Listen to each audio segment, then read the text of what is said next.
Hello and good morning everyone, welcome to civil step. ये जो हमारी क्लास है ये एचपी सेट की क्लास है। इसी के साथ मैं आपको एक चीज बता दूं, सिलेबस में ऑलरेडी आपके साथ डिस्कस कर चुकी हूं, ठीक है। पेपर का पैटर्न मैंने डिस्कस कर दिया है कि किस तरीके से आपका जो पैटर्न होता है वो आता है, नेगेटिव मार्किंग होती है नहीं होती है, कितने क्वेश्चंस आते हैं, कितने नंबर के जो टोटल पेपर है वो होता है यहाँ पर। ये सारी चीजें मैं आपको ऑलरेडी बता चुकी हूँ। एक बार फिर मैं यहाँ पर आपको बता देती हूँ। 2 पेपर होते हैं। फर्स्ट पेपर कॉमन पेपर होता है जो जब सभी को देना होता है, लेकिन जो आपका सेकेंड पेपर होता है वो आपका कंसर्न सब्जेक्ट होता है जिसमें आप मास्टर्स होते हैं, ठीक है। तो यहाँ पर हम लोग एजुकेशन मैं आपके साथ यहाँ पर कंप्लीट करूंगी, राइट।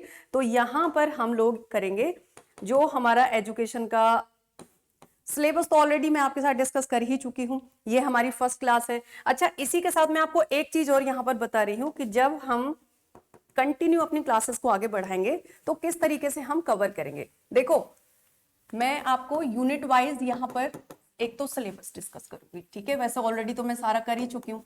साथ ही साथ क्या करेंगे, हम अपना टॉपिक कंप्लीट करेंगे और टॉपिक के बाद जो भी पीवाईक्यूज आपके, यानी उस टॉपिक से रिलेटेड जो भी पीवाईक्यूज आए हैं, मैं आपके साथ वो भी यहाँ पर सॉल्व करूंगी, ताकि आपको यूनिट वाइज ये चीज पता होती रहे कि कहां कहां से सवाल पूछे जा रहे हैं। इस तरीके से क्या होगा, आपका सिलेबस भी कंप्लीट हो जाएगा, पीवाईक्यू जो है वो भी हो जाएंगे आपके, और आपको ये भी पता रहेगा कौन सी यूनिट से, किस टॉपिक से, सब टॉपिक से आपके क्वेश्चंस पूछे जा रहे हैं और रिपीटेड मोड में सवाल आ रहे हैं आपके, ठीक है। तो इस तरीके से हम अपनी क्लासेस को यहाँ पर कंटिन्यू करेंगे एंड 2026 को हम लोग टारगेट कर रहे हैं। तो हम शुरू करते हैं यहाँ पर। और इसी के साथ एक चीज और, हम फर्स्ट यूनिट से आज शुरू करेंगे, राइट। यूनिट फर्स्ट से हम लोग शुरू करेंगे। तो देखते हैं यहां पर, देखो ये हमारा एजुकेशन का आपको पता ही है ऑलरेडी, ठीक है। यहां पर फर्स्ट यूनिट है कौन सी, एजुकेशनल स्टडीज।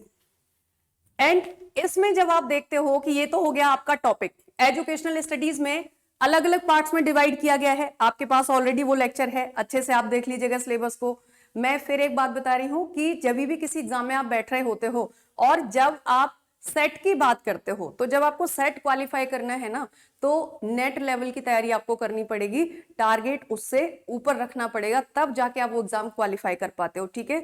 डिटेल में आपको पढ़ना होता है, आपको पता है आपका पूरा मास्टर्स लेवल का यहाँ पे सिलेबस है, तो यहाँ कोई फैक्चुअल इंफॉर्मेशन से काम नहीं चलने वाला है। दोनों चीजें आपको देखनी है, फैक्चुअल इंफॉर्मेशन भी देखना है, कॉन्सेप्ट्स को भी क्लियर करना है, साथ ही साथ डिटेल में पढ़ना है उस चीज को। ऑलराइट, सो देखते हैं हम यहाँ पर। फर्स्ट यूनिट जो हमारी है एजुकेशन में वो है एजुकेशनल स्टडीज, शैक्षिक अध्ययन, ठीक है। एंड इसमें जो पार्ट 1 है वो कौन सा है, contribution of Indian school of philosophy. जो इंडियन स्कूल ऑफ फिलॉसफी है, यानी कि भारतीय दर्शन का योगदान क्या है, इसको हम यहां पर देखेंगे। इसमें हमें देखो सेलेक्टेड पढ़नी है। एक तो सांख्य दर्शन पढ़ना है जो कपिल मुनि ने दिया है, योग दर्शन पढ़ना है हमको, वेदांत पढ़ना है, बुद्धिज्म और जैनिज्म हमें यहां पर पढ़ना है विद स्पेशल रेफरेंस। और जब हम इनको पढ़ेंगे ना, तो ये चीजें हमें स्पेशल रेफरेंस भी यहां पर देखना पड़ेगा। किस चीज के स्पेशल रेफरेंस देखना है, विद्यारण्य, ठीक है। ये एक दार्शनिक हुए हैं, तो इन्होंने किस तरीके से इनको एक्सप्लेन किया है, रेफरेंस दिया है इंडियन स्कूल ऑफ फिलॉसफी को, किस तरीके से विद्यारण्य जो है उन्होंने डिवाइड किया है, तो इन्हीं के कॉन्टेक्स्ट में हमें यहां पर पढ़ना है। ये चीज भी ध्यान देनी है, इसीलिए सिलेबस को जानना बहुत बहुत ज्यादा जरूरी हो जाता है आपके लिए, ठीक है।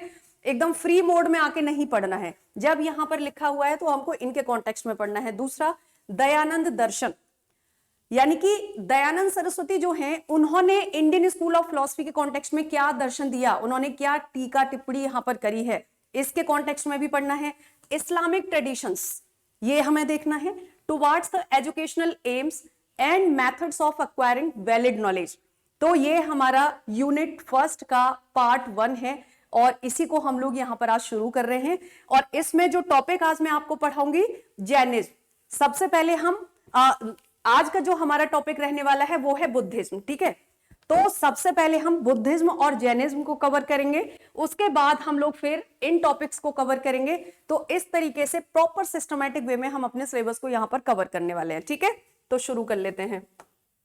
अब देखो, सबसे पहले अगर हम यहां पर इंट्रोडक्शन की बात करें कि इसका इंट्रोडक्शन परिचय क्या है, राइट। देखो, इंडियन फिलॉसफी, भारतीय दर्शन का परिचय क्या होता है, क्योंकि सबसे पहली बात तो ये कि इंडियन स्कूल ऑफ फिलॉसफी की जब बात होती है तो जो जो यहाँ पर दर्शन बताए गए हैं, फिलॉसफीज बताई गई हैं, वो हमें सारे कवर करने हैं।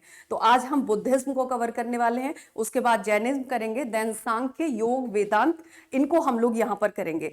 और यहाँ पर जो विद्यारण्य और दयानंद सरस्वती का दर्शन दिया है, उनके कॉन्टेक्स्ट में हमें यहाँ पर देखना है। ठीक है, देखो, तो सबसे पहली बात तो ये है कि फिलोसोफर्स, दार्शनिक होता क्या है। जब हम ये शब्द क्या है, आप देखोगे अपने पेपर को उठा के पीवाईक्यूज, वहां पर आप देखोगे तो क्वेश्चंस का जो लेवल है, अगर आपने सिलेबस ठीक से कवर कर लिया और अच्छे से कॉन्सेप्ट कर लिए क्लियर वहां पर, तो आपको सवाल बड़े आसान लगेंगे। लेकिन अगर आप किसी दूसरे एग्जाम को लेकर के आप सोचोगे कि नहीं ऐसे सवाल ही आते हैं, तो आपको बहुत टफ वहां पे लगेगा। ठीक है, क्योंकि वहां पर सिर्फ कॉन्सेप्चुअल क्वेश्चंस आते हैं, जैसे यूजीसी नेट में आते हैं उसी तरीके से सेट में आते हैं। लेवल थोड़ा अलग होता है, बट आपको नेट वाला लेवल ही कॉम्पीट करना पड़ेगा, ये चीज आपको ध्यान रखनी है। मैं क्लास के शुरू में ही बता रही हूँ। ठीक है, तो बहुत सिंसियरली, सीरियसली हमको पढ़ना पड़ेगा इस चीज को। देखो, सबसे पहले हम देखेंगे कि फिलोसोफर होता क्या है। क्या है philosopher? So one who understand the system of philosophy, यानी कि एक वो व्यक्ति जो कि फिलोसफी को समझता है, दर्शन को समझता है, वही दार्शनिक होता है। And Indian philosophy is classified into, अब हम भारतीय दर्शन की बात कर रहे हैं, तो ये जो इंडियन फिलोसफीज है यहां पर, इनको क्लासिफाइड किया गया है दो पार्ट्स में। दो पार्ट्स कौन से यहां पर हैं? एक हो गया आपका आस्तिक, दूसरा हो गया आपका नास्तिक। आस्तिक क्या होता है, नास्तिक क्या होता है?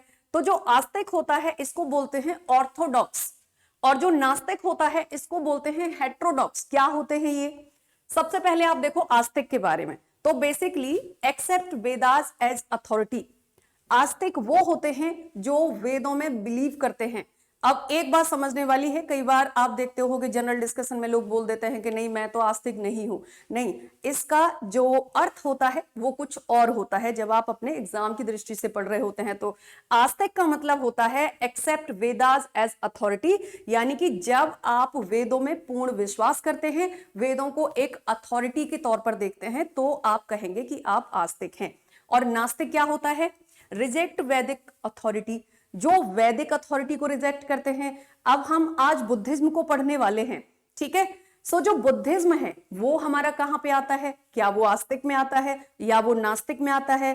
तो यहीं से ये क्लासिफिकेशन आपका शुरू हो जाता है, इसलिए हम लोग यहीं से मैं शुरू कर रही हूं, बिल्कुल जीरो से बेस से, ताकि आपको ये चीज पता रहे, सवाल यहां से बनते हैं। ठीक है, तो देखो, जो बुद्धिज्म और जैनिज्म है ये हमारे आते हैं यहां पर नास्तिक में। बुद्धिज्म एंड जैनिज्म जो दोनों ही हमारे कहां पर आते हैं? नास्तिक पे। इसी के साथ हम पढ़ेंगे विद्यारण्य, जो आपको दिया हुआ है यूनिट 1 में। ठीक है, क्या कहा है विद्यारण्य जो है उन्होंने? So Vidyaranya classified Indian philosophy into 16 school. Very very important. मान लीजिए आपसे ऐसे ही सवाल पूछ लिया जाए कि विद्यारण्य ने भारतीय दर्शन को, इंडियन फिलोसफी को कितने स्कूल्स में डिवाइड किया है।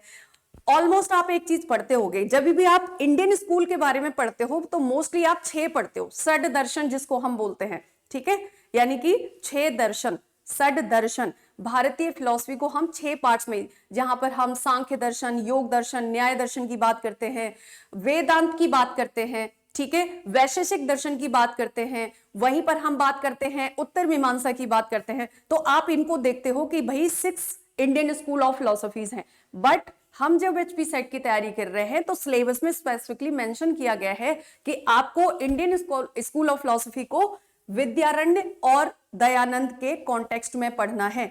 तो इन्होंने इंडियन फिलॉसफी को 16 पार्ट्स में डिवाइड किया है, या यहां पर आप कहोगे 16 स्कूल्स में इन्होंने क्लासिफाई किया हुआ है। ठीक है, ध्यान रखना है, बहुत महत्वपूर्ण है। कौन से? और देखो, इंक्लूडिंग शैव एंड द रिवर्स ट्रेडिशंस, ध्यान देना है। इन्होंने यहां पर शैवाज को भी, यानी जो शैव संप्रदाय होता है उसको भी शामिल किया है, और इसी के साथ यहां पर इन्होंने रासवर्स ट्रेडिशंस को भी शामिल किया है। Major school developed between 1000 BC and early century AD। तो जो मेजर स्कूल यहां पर डेवलप हुए वो लगभग आप देखोगे कहां से? 1000 BC से अर्ली AD तक। अब एक बात समझने वाली है यहां पर, बड़ी इंपॉर्टेंट है। कौन सी? कि जब आप थोड़ा सा पीछे चलते हैं, है ना, ये थोड़ा हिस्टोरिकल इवेंट है, राइट। सो जब आप पढ़ते हो वैदिक का, ठीक है। वैदिक पीरियड जब आप पढ़ते हैं तो वैदिक पीरियड्स को आप दो पार्ट्स में डिवाइड करते हैं। कौन से दो पार्ट्स हो जाते हैं यहाँ पर? एक होता है आपका 15,000 टू 1500 BC टू 1000 BC, ठीक है, ये हो गया। और एक हो गया यहाँ पर 1000 टू 600 BC। अब देखो समझने वाली बात यहां पर क्या है, ये जो पीरियड है इसको हम बोलते हैं अर्ली वैदिक पीरियड, ऑलराइट। और ये जो है इसको हम बोलते हैं यहां पर लेटर वैदिक पीरियड। अब एक चीज समझना आप, जैसे ही आप लेटर वैदिक में पहुंचते हैं तो बहुत सारी चीजें हमारी चेंज हो जाती हैं, जैसे महिलाओं की स्थिति चेंज हो जाती है। और इसी के बाद यहां पर क्या होता है, जो सोसाइटी थी वो काफी प्रोग्रेस करना शुरू कर देती है, आर्थिक स्थिति बहुत अच्छी हो जाती है, एग्रीकल्चर बहुत अच्छी हो जाती है, बिजनेस शुरू हो जाते हैं। और लेटर वैदिक के बाद ही या इसी दौरान धीरे धीरे आप देखोगे सेकंड अर्बनाइजेशन शुरू हो जाता है, दूसरा शहरीकरण। क्योंकि पहला शहरीकरण आप पढ़ते हो सिंधु घाटी सभ्यता में।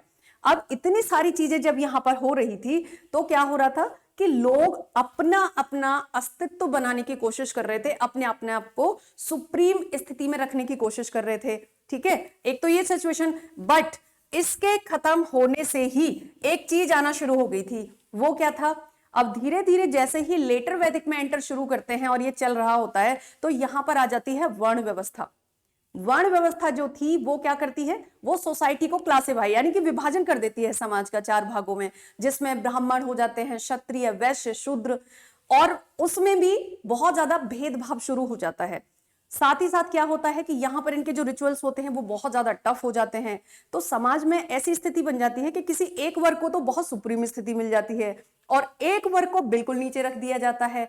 तो यही सब डायलेमास चल रहे थे, यही इनइक्वालिटीज यहाँ पर आ रही थी। इन्हीं को देखते हुए यहाँ पर जो आपके बुद्धिज्म है, जैनिज्म है, ये धर्म का उभरना शुरू हो गया, ठीक है। ये कॉन्टेक्स्ट यहां पर आपको देखने को मिलता है, इसीलिए ये 1000 से लेटर तक की बात हो रही थी जो अभी हम यहां पर कर रहे थे इधर। अब इसी के साथ देखो एक नेक्स्ट हम देख लेते हैं यहां पे, जो हम ये बात कर रहे थे कि ये लेटर 1000 से लेकर सेंचुरी एडी तक यहां पर आया है। अब नेक्स्ट देखते हैं इसी के साथ, देखें later developments continue through the commentaries up to modern thinkers, यानी कि और इसके बाद यानी कि आपने देखा कि 1000 BC से लेकर के और जैसे ही एडी शुरू होती है वहां तक, और उसके बाद भी जो मॉडर्न थिंकर्स हैं, बाद के विकास भी हुए फिलॉसफी में, मॉडर्न थिंकर्स या आधुनिक विचारक, जैसे कि आपने देखा अरविंदो, राइट।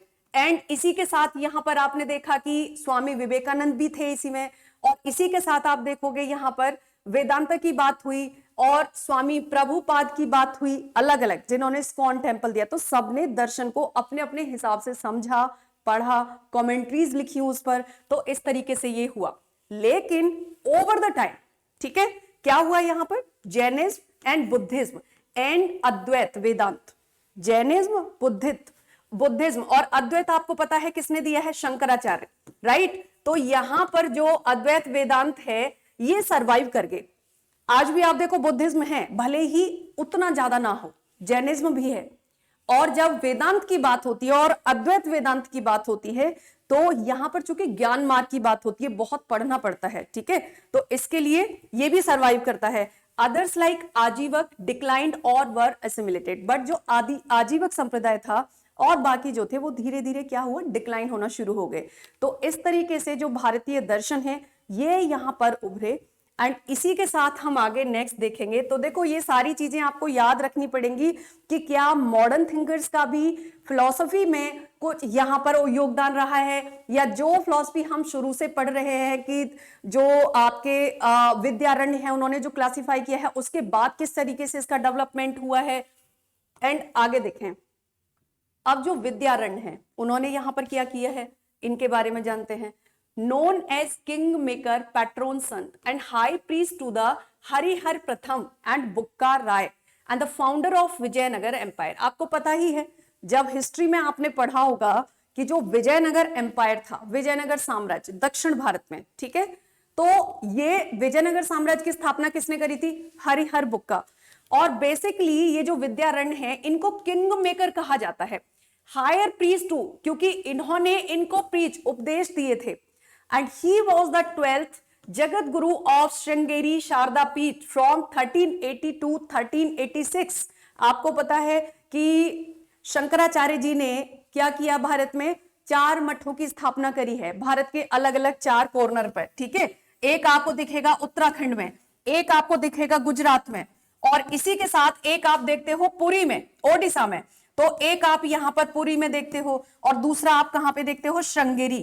तो यहां पर आपको एक श्रृंगेरी में देखने को मिलता है, कर्नाटक में। ओके, तो इस तरीके से 4 मठों की स्थापना करी।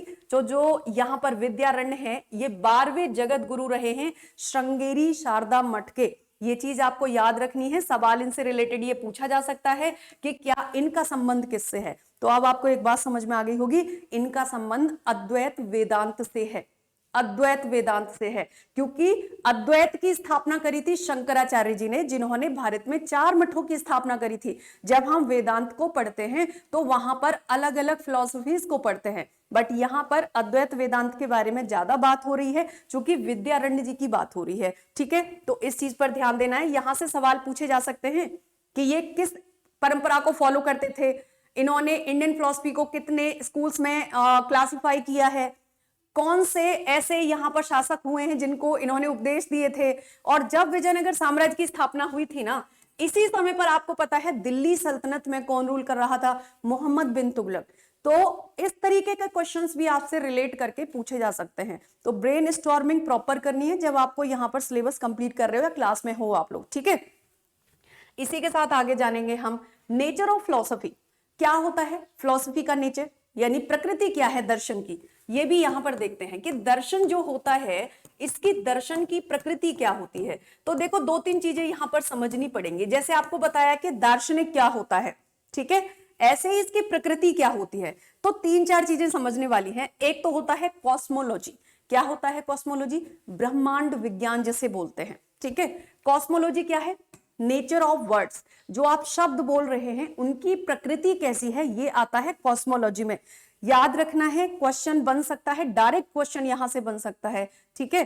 इसी के साथ आप देखोगे nature of reality. Nature of reality metaphysics में आता है, जिसको बोलते हैं तत्व मीमांसा, ठीक है, इसको बोलते हैं तत्व मीमांसा। तो ये आपका हो गया यहां पर मेटाफिजिक्स।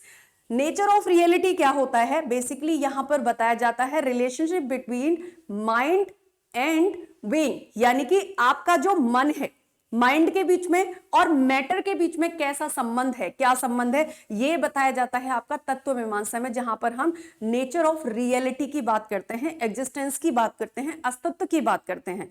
तो मेटाफिजिक्स यहां पर आपका फंडामेंटल नेचर बताता है रियलिटी के बारे में। मैं फिर से बता रही हूं, इन शब्दों को समझ लीजिएगा, यहां से क्वेश्चंस पूछे जाते हैं, ना केवल सेट में, यूजीसी नेट में भी सवाल पूछे, क्योंकि सिलेबस आप देखोगे तो ऑलमोस्ट आपका सेम है, कुछ यूनिट्स कम ज्यादा है, ठीक है। सो यहां से क्वेश्चंस आपके पूछे गए हैं। आप समझ लीजिए कॉस्मोलॉजी, जो ब्रह्मांड विज्ञान होता है वो क्या होता है, नेचर ऑफ वर्ड्स, शब्दों की प्रकृति। और जो आपका मेटाफिजिक्स होता है, यानी कि तत्व मीमांसा, तत्व मीमांसा क्या होता है, नेचर ऑफ रियलिटी, जो कि किस किस के बीच में आपका, यानी कि माइंड मतलब कि आपका जो मन है और प्रकृति यानी कि जो मैटर है, पदार्थ है, उसके बीच में संबंध की बात करता है, उसके बीच में यहां पर ये संबंध बताता है, क्या, मेटाफिजिक्स, राइट। यानी कि relationship between mind and matter कैसा होगा, या यहां पर जब हम नेचर ऑफ रियलिटी की बात करते हैं तो एग्जिस्टेंस की बात हो रही है, बीइंग की बात हो रही है, कि कौन से फंडामेंटल चीज ऐसी हैं जिसकी वजह से यहां पर ये रियलिटी हमको दिखाई देती है, ये आता है मेटाफिजिक्स में। इसी के साथ हम बात करेंगे लॉजिक्स की। लॉजिक, तर्क, क्या होता है लॉजिक या तर्क, देखें लॉजिक या तर्क यहां पे क्या होता है, तो इसके बारे में जान लेते हैं। देखो अब जब हम यहां पर लॉजिक या तर्क की बात करते हैं तो नेचर ऑफ नॉलेज, यानी कि जो ज्ञान है उसकी प्रकृति कैसी है, क्या वैलिड नॉलेज है, यानी कि तर्क कब है कि आपको किसी ने कुछ बताया और आप उस पर ब्लाइंडली ट्रस्ट ना करके इफ एंड बट लगा रहे हैं, क्वेश्चंस पूछ रहे हैं, जब तक आप संतुष्ट नहीं हो जाते हैं। जैसे आप जब न्याय दर्शन पढ़ते हैं, ठीक है, आपने मास्टर्स जब एजुकेशन में किया होगा या आपने एमएड किया होगा, क्योंकि यहां पर सेट में आपका नहीं है न्याय दर्शन, बट आपने वहां पर पढ़ा होगा, ठीक है। तो न्याय दर्शन जब आप पढ़ते हैं तो वहां पर जब ज्ञान की बात होती है तो तर्क को इंपॉर्टेंस दिया जाता है, इसीलिए न्याय दर्शन को बोला जाता है कि मोस्ट साइंटिफिक आपका ये फिलॉसफी है। और फिर वेदांत जो है वो भी वहीं पर आ जाता है, साथ में आ जाते हैं दोनों। कौन से न्याय और वेदांत, क्योंकि वेदांत भी तर्क की बात करता है। वेदांत कभी नहीं कहता है कि जो आपको बोल दिया जाए आप उसको मान लो, इसीलिए अद्वैत वेदांत को इतना इंपॉर्टेंस यहां पर माना गया है जो शंकराचार्य जी ने दिया है, ठीक है। सो देखें, नेचर ऑफ नॉलेज यानी कि एपिस्टेमोलॉजी की बात हो रही है, इसको बोलते हैं ज्ञान मीमांसा। तो तर्क जो होता है वो आपका कहां पर आता है, ज्ञान मीमांसा में। यहां पर आपके लॉजिक्स आते हैं, राइट कि आपसे जो पूछा जा रहा है कि आप जब तक सेटिस्फाइड नहीं हैं आप क्वेश्चंस पूछिए, और अगर ज्ञान आपका सही होगा वो आपको संतुष्ट करेगा ही करेगा। इसी के साथ ethics and the philosophy of religion, यानी कि जो रिलीजन होता है, जो धर्म होता है, उसका दर्शन क्या होता है, उसका एथिक्स क्या होता है, इसकी बात यहां पर होती है, ठीक है। तो ये बड़ी इंपॉर्टेंट चीजें हैं, ध्यान रखना है कि मेटाफिजिक्स क्या होता है, एपिस्टेमोलॉजी क्या होती है, या इसी के साथ कॉस्मोलॉजी क्या होती है, लॉजिक्स क्या होते हैं। तो ये बहुत बहुत ज्यादा इंपॉर्टेंट है, आपसे क्लासिफाई करने के लिए क्वेश्चन फॉर्म में पूछा जा सकता है, ठीक है। अब देखें आगे, नेक्स्ट अब हम यहां पर बुद्धिज्म एज ए फिलॉसफी शुरू करने वाले हैं कि बुद्धिज्म जो है ये कैसे आया, कौन से कारण जिम्मेदार थे इसके लिए। तो एक बैकग्राउंड तो आपने पढ़ ली है, देख लिया है, राइट। बट अब हम यहां पर इसको एक फॉर्मेट वे में पढ़ेंगे। तो origin of Buddhism and Jainism, अभी हम यहां पर बुद्धिज्म के बारे में ही बात करेंगे कि जो बुद्धिज्म है इसकी उत्पत्ति कैसे हुई, इसका ओरिजिन कैसे हुआ। तो ध्यान से समझेंगे हम इसको। मैंने आपको बताया थोड़ी देर पहले, जब आप वैदिक काल पढ़ते हो, वैदिक पीरियड पढ़ते हो, और वैदिक पीरियड में भी जब हम इसको दो पार्ट्स में डिवाइड करके पढ़ते हैं, यानी कि 1500 BC टू 1100 और फिर 1000 टू 600 BC में, तो धीरे धीरे आप देखोगे जैसे ही आप अर्ली वैदिक से लेटर वैदिक की तरफ जाते हो तो ये जो वर्ण व्यवस्था है ये बहुत रिजिड होते चली जाती है। और जो वर्ण व्यवस्था रिजिड होती है जिसकी वजह से समाज विभाजित हो गया है, तो मतलब क्या हो रहा है कि लोगों के साथ भेदभाव होना शुरू हो गया है, ठीक है। किसी को बहुत अच्छी स्थिति में रख दिया है और किसी को बहुत निम्न स्थिति में रख दिया है। जो बीच में है अब उनके पास धन आना शुरू हो गया क्योंकि उन्होंने व्यापार करना शुरू किया है। तो जब पैसा आता है, ठीक है, तो क्या होता है कि हम बाकी जगह भी जो हमारे लाइफ के वीक पॉइंट होते हैं हम उनको भी स्ट्रॉन्ग करने की कोशिश करते हैं। तो यहां पर वही चीज होने की शुरू हो गई थी। देखें कैसे, तो देखो origin of Buddhism and Jainism, और आज हम यहां पर बुद्धिज्म शुरू कर रहे हैं, ठीक है। वर्ण सिस्टम क्रिएटेड टेंशन, जो वर्ण व्यवस्था शुरू हो गई थी वैदिक काल में, उसने एक तनाव पैदा यहां पर कर दिया था। Ancient Indian society was divided into 4 varnas. देखो 4 वर्णों में प्राचीन भारत जो था ये विभाजित हो गया वैदिक काल में। वैदिक काल में बार बार मेंशन कर रही हूं, टाइम पीरियड ध्यान रखना है, क्योंकि जब आप बुद्धिज्म पढ़ते हैं तो 600 BC अराउंड की बात होती है ये, ठीक है। और उसी समय पर ऑलमोस्ट जो आपका लेटर वैदिक है ये खत्म होना शुरू होता है। तो देखें यहां पर 4 वर्ण कौन से थे, एक तो था ब्राह्मण, एक ये था, दूसरा क्षत्रिय। एंड ब्राह्मण जो थे इन्होंने अपने आप को रखा कि बस हमको पढ़ना है, ज्ञान देना है, प्राइस्ट वाले में। क्षत्रिय रूलर और वॉरियर्स थे, शासन करते थे। इसी के साथ वेस्ट ट्रेडर्स यानी व्यापार करते थे, और शूद्र जो थे इनको लेबरर क्लास में रख दिया। तो इस तरीके से समाज का वर्गीकरण कर दिया। अब तनाव तो पैदा होना जायज था यहां पर, ठीक है। अब आगे देखें इसी के साथ।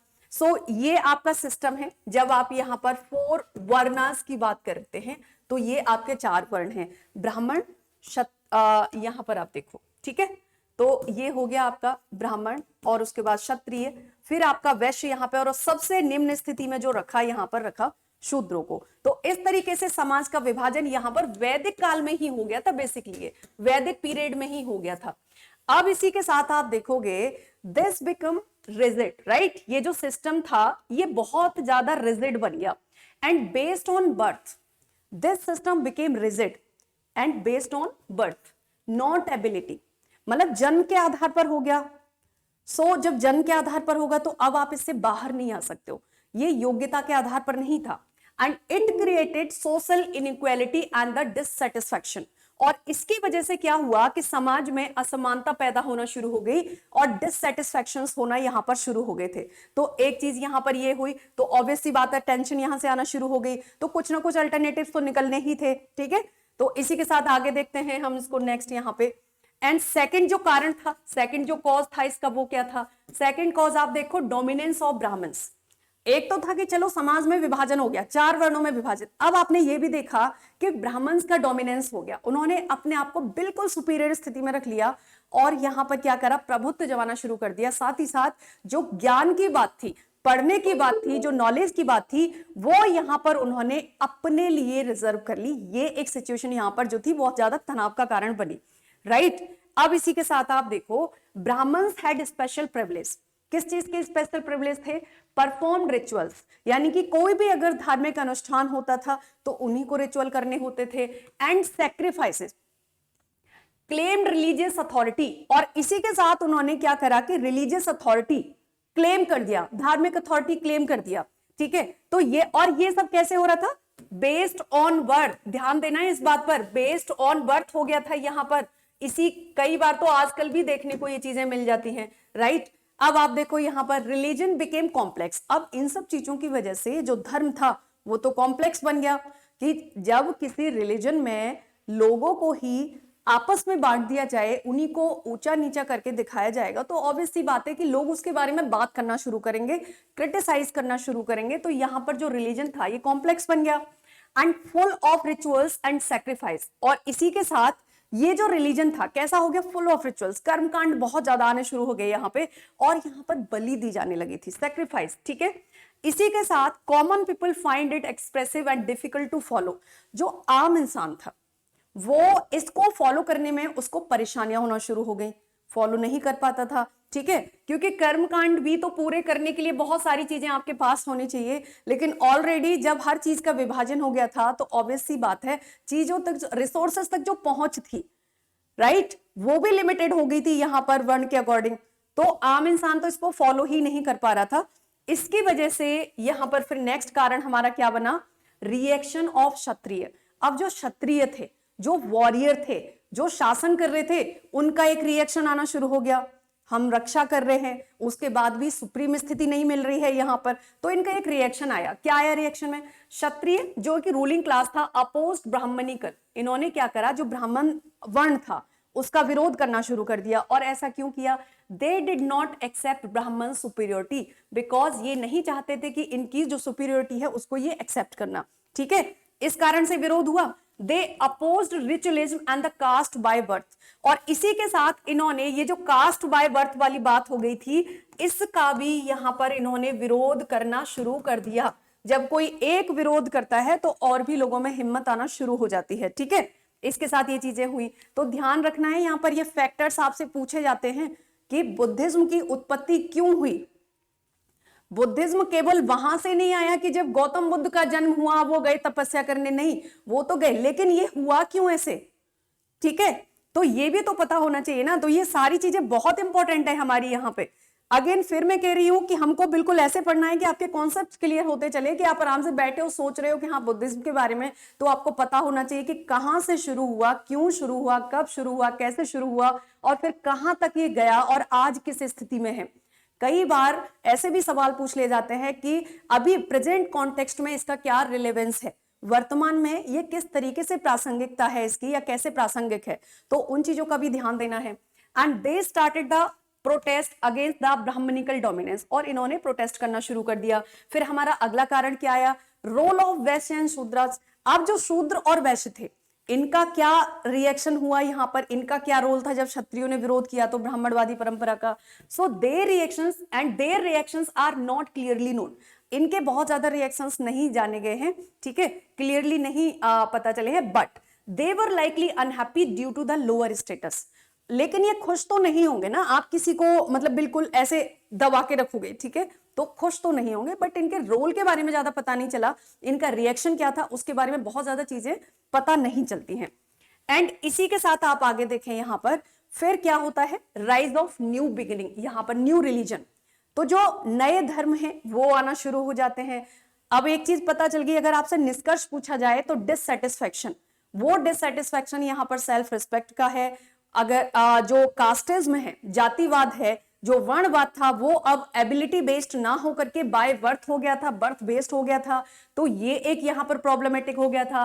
तो यहां पर क्या हो रहा था? Due to dissatisfactions, new religion idea emerge. तो न्यू रिलीजन्स जो थे वो इमर्ज होना शुरू हो गए और इन्हीं न्यू जो आपके आइडियाज हैं इनमें आपका आता है जैनिज्म। तो ठीक है, पहले तो जैनिज्म ही आया था, उसके बाद फिर आया बुद्धिज्म। बुद्धिज्म को ही हम आज यहां पर कवर कर रहे हैं। ठीक है, सो देखो, these religions rejected caste discrimination. और ये जो नए धर्म आए थे ना, इनको पता था प्रॉब्लम क्या है, कास्ट वाली प्रॉब्लम है, वर्णवादी प्रॉब्लम है। तो अब ये जो नए रिलीजन यहां पर आए, इन्होंने reject caste discrimination, caste discrimination को रिजेक्ट किया और अपने आइडियाज में इस बात को शामिल नहीं किया। उन्होंने समानता पर बल दिया, सोशल इक्वेलिटी पर बल दी, ह्यूमैनिटी पर बल दिया। ठीक है, ऑपोज रिचुअल्स एंड सैक्रिफाइस, साथ ही साथ इन्होंने कर्म कांड को पीछे हटाया, यानी कर्म कांड का विरोध किया और बलि प्रथा जो थी उसका भी विरोध कर दिया। इसीलिए आप देखते हो कि बौद्ध धर्म में भी अहिंसावादी बात होती है, जैन धर्म में भी अहिंसावादी बात होती है। ठीक है, जैन धर्म में तो बड़ा एक्सट्रीम जाकर के अहिंसावादी बात होती है। तो इन्होंने यहां पर चूंकि इन चीजों को अपोज किया, इसलिए यहां पर इन्होंने नॉन वायलेंस की बात करी and focused on simple living and the moral conduct. और इसी के साथ जो हम बोलते हैं सादा जीवन, उच्च विचार, यानी कर्म कांड नहीं करते हैं, किसी को डिसरिस्पेक्ट नहीं करना है, किसी को छोटा नहीं समझना है, सब समान है, सब बराबर हैं, ना ही यहाँ पर जाति के आधार पर किसी के साथ भेदभाव करना है, ना ही लिंग के आधार पर करना है। क्योंकि वैदिक काल में क्या हुआ था, महिलाओं की स्थिति बहुत खराब होना शुरू हो गई थी। ठीक है, तो इस तरीके से यहाँ पर जो चीजें थी, जो प्रॉब्लम्स थी, उन्हीं में ये रिफॉर्म करते हुए जो न्यू रिलीजन आए, न्यू आइडियाज आए थे, यहाँ पर इन्होंने अपनी चीजों में शामिल किया। अब आगे देखते हैं इसी को हम लोग। सो हुआ क्या, फाउंडर फ्रॉम क्षत्रिय क्लेम। अब एक चीज और देखो, बोथ, यानी कि अगर हम यहां पर दोनों ही रिलीजन की बात करें, जो ये दोनों आइडियाज आए, कौन से दोनों आइडियाज, चाहे आप यहां पर बुद्धिज्म की बात करो अगेन, चाहे आप यहां पर जैनिज्म की बात करो, किसी की भी बात करो, आप यहां देखोगे दोनों ही किस वंश से आए थे, क्षत्रिय वंश के थे दोनों। ठीक है, so both founder came from Kshatriya background. Vardhamana Mahavira को जब आप देखते हैं, जिन्होंने जो 24वें तीर्थंकर थे, वर्धमान महावीर जो थे जैन धर्म के 24th टीचर थे। ठीक है, वहां पर होते हैं टीचर, तो 24th थे, 24वें, जो कि अंतिम भी हुए हैं। और प्रथम कौन थे, ऋषभदेव थे, फाउंडर ऑफ जैनिज्म, राइट। और इनको वास्तविक फाउंडर कहा जाता है, लेकिन फाउंडर नहीं है ये जैनिज्म के। पहले तो ऋषभदेव थे, ये तो 24वें थे, बट फिर भी इनको यहां पर रियल फाउंडर कहा जाता है, क्योंकि इनके समय पर क्या हुआ था कि ज्यादा ही फेमस हुआ था जैन धर्म, बट ये तो 24वें हैं, ये बात भी याद रखनी है। एंड जब हम गौतम बुद्ध की बात करते हैं, फाउंडर ऑफ बुद्धिज्म, हाँ, तो गौतम बुद्ध ने बौद्ध धर्म का, यहाँ पर ये गौतम बुद्ध बौद्ध धर्म के संस्थापक माने जाते हैं, फाउंडर माने जाते हैं। इसके पहले बुद्धिज्म नाम का कोई कॉन्सेप्ट नहीं था गौतम बुद्ध से पहले, तो यहाँ पर ये चीज आपकी है। इसी के साथ आप देखो, दे यानी कि बोथ, महावीर स्वामी या जैनिज्म और बुद्धिज्म की बात करो, रिजेक्टेड ब्राह्मणिकल अथॉरिटी, दोनों ही क्षत्रिय वंश से आते हैं, दोनों ने ब्राह्मणवादी परंपरा का विरोध किया, प्रमोटेड इक्वालिटी, समानता पर बल दिया, सिंपल टीचिंग्स पर बल दिया। तो ये चीजें यहां पर हुई। अब इसके साथ हम जो मुख्य कारण देखते हैं इसका, कि जो नए रिलीजन आए, इसका मुख्य कारण क्या था, तो the conflict between Kshatriya and Brahmans, plus इन दोनों के बीच में कॉन्फ्लिक्ट तो था ही। ये कॉन्फ्लिक्ट किस चीज को लेकर के था, सुपीरियोरिटी को लेकर के था, राइट। जो चीज चल रही थी कि यहां पर इन्होंने अपने आप को नंबर 1 पे रख लिया था, ये रूलिंग क्लास जो थी ये नंबर 2 पे थी। अब यहां पर ये इनकी जो सुपीरियोरिटी उसको मानने के लिए तैयार नहीं थे। दूसरी बात, यहीं से दो ऐसे आइडिया निकले जिनको लगा कि जो कास्ट सिस्टम है ये बाय बर्थ नहीं होना चाहिए, क्योंकि व्यक्ति में बहुत क्षमताएं होती हैं, बहुत योग्यताएं होती हैं, और वो अपने प्रैक्टिस के द्वारा उसकी जो योग्यताएं वो बाहर आ सकती हैं। तो ऐसे नहीं होना चाहिए कि हाँ, जो जहां पर पैदा हो गया वो उसी के अकॉर्डिंग हर चीज को लेकर के चल रहा है।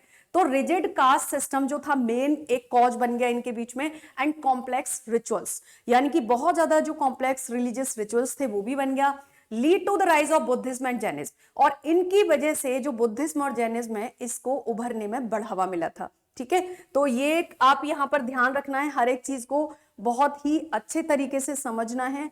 क्वेश्चंस कहीं से भी पूछे जा सकते हैं। जब हमारा बुद्धिज्म वाला टॉपिक कवर होगा ना यहाँ पे, तो लास्ट में मैं आपसे पीवाई को डिस्कस करूंगी बुद्धिज्म से रिलेटेड। आप देखोगे कि किस तरीके से आपके सेट में ही बुद्धिज्म से रिलेटेड सवाल पूछे गए हैं। ठीक है, अब आप देखो यहाँ पे, अभी नेक्स्ट हम बात करते हैं कि जो बुद्धिज्म है उसके लिटरेरी सोर्सेज क्या है।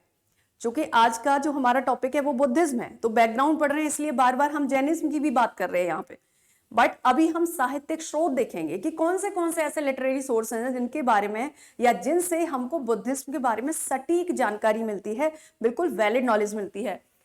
एक तो जातक फॉल्कलोर, आपको पता है जातक जो कथाएं हैं इनको कहा जाता है कि ये गौतम बुद्ध की पूर्व जन्म की कथाएं हैं, ठीक है। Stories related to birth of Buddha's in Chinese and they are called the शदोक। तो ये भी याद रखना है क्या होता है शदोक, ये याद रखना है। तो चाइनीज में इनको जातक जिसको हम यहां पर बोलते हैं उसी को शदोक बोलते हैं वहां पर, ये आपको याद रखना है। वेरी वेरी इंपॉर्टेंट, बहुत इंपॉर्टेंट है। इसी को बोलते हैं कॉन्सेप्ट क्लियर होना, कि ये वाली चीजें आपको तभी पता चलेंगी जब आप बिल्कुल ओपन करके इसको पढ़ोगे, बिल्कुल समझते हुए चलोगे, ठीक है। फिर मिलिंद पन्नो, ये आपने जब आप बुद्धिज्म में ही हम इसको पढ़ते हैं, मिलिंद पन्नो में क्या मिला है, तो क्वेश्चन ऑफ मिलिंद, इसमें मिलिंद के क्वेश्चंस हैं। मिलिंद किसको कहा गया है, ग्रीक किंग था मेनांडर, ठीक है, वो आया यहां पर। और वो किससे मिला, वो मिला यहां पर नागसेन से। नागसेन कौन थे यहां पे, तो जो नागसेन है वो एक बौद्ध भिक्षु यहां पर थे, ठीक है। नागसेन थे बौद्ध भिक्षु, ये मॉन्क थे, एक बुद्धिस्ट मॉन्क थे। इनसे मिला यहां पर मेनांडर नागसेन से। तो उसने कुछ क्वेश्चंस पूछे उस रिलीजन को लेकर के, और यहां पर जो नागदर्शक हैं, नागसेन हैं, उन्होंने यहां पर उनको आंसर किया, ठीक है। इस तरीके से ये चीजें हुई।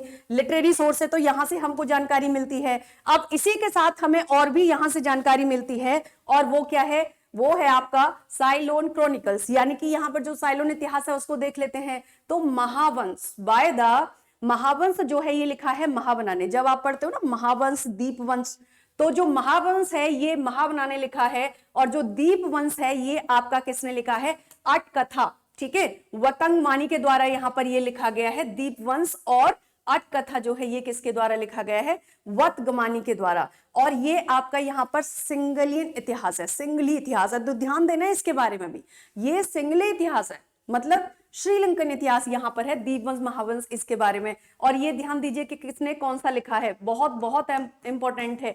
अभी तक जैसे हम कई बार ये तो पढ़ते हैं कि दीपवंश महावंश बुद्धिस्ट लिटरेचर है, बुद्धिस्ट लिटरेरी सोर्सेज है, यहां से हमको जानकारी मिलती है। बट इसी के साथ हमें ये भी पता होना चाहिए कि ये लिखे किसने हैं।